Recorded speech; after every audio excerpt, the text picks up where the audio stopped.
Павлодар медициналық колледжі ашылғанда 85 жыл. Бұрынғы медбике мектебі, өлкетану оқулары.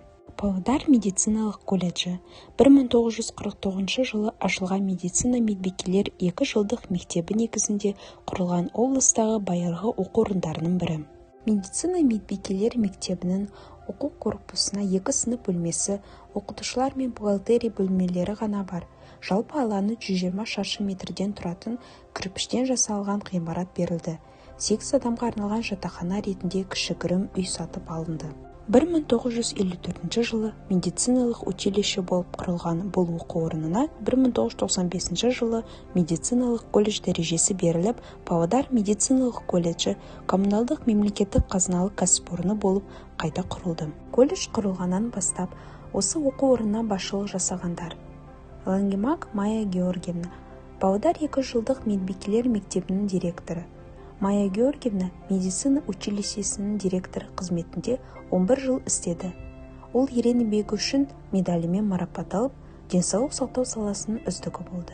Майя Георгиевна медицина медбикелер даярлау ісіне бар күш-жігері мен білімін жұмсай білген, өз кәсібін жан-тәнімен сүйген адам болды.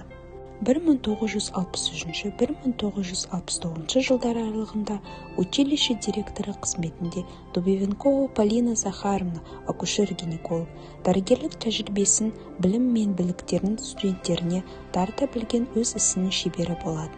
Жұмыс істеген жылдары кәсіпкерлігі, жұмысына шығармашылықпен және жігерлікпен қарау арқасында ұжымда зор құрметке ие болды.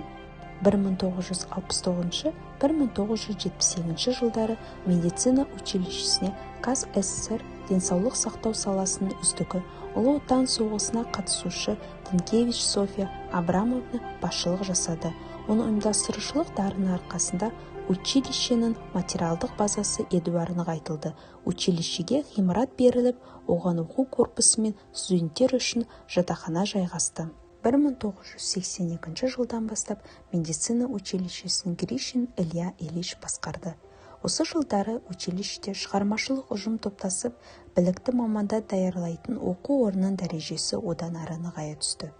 Илья Ильичтің басшылығымен училище ұлғайып, оның материалдық-техникалық базасы жақсара түсті. Жаңа бөлімшелер ашылды, оқыту әдістемесі жетілдіріп, жас мамандар даярлау сапасы үнемі жақсарып отырылды. Құрмет орденінің иегері Сабырханова Әлия Жакеновна 1990 жыл мен 2013 жыл аралығында Павлодар медициналық училищесін, бұдан соң колледжін басқарды.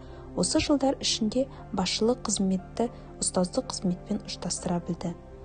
1991 жылы оның басшылық етуімен орта буын медицина қызметкерлерінің біліктілігін артыру бөлімшесі құрылып, кейін үздіксіз білім беру және симуляциялық оқыту орталығы болып қайта ұйымдастырылды.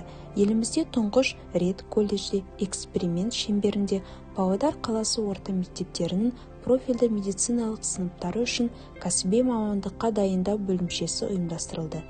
Халықаралық, республикалық, облыстық және қалалық басылымдарда жарияланған 50-ден астам мақалалары бар. 1998 жылы оның бастамасымен облыстық медбикелер қоғамдық бірлестігі құрылып, 2013 жылы ол Павлодар облысының саламатты Павлодар медициналық қауымдастығы болып қайта ұйымдастырылды. Адал ниетпен және мінсіз атқарған еңбегі үшін Әлия Жакеноваға мемлекеттік және үкіметтік наградалармен марапатталған. 2013 жылдан бастап бұл оқу орнына Ваганова Елена Николаевна басшылық жасайды. Практикалық денсаулық саласында істеген мол жұмыс тәжірибесі бар дәрігер, акушер-гинеколог, әртүрлі жылдары облыстық перинаталдық орталығы, Павлодар номер 2 облыстық перинаталдық орталығын басқарған.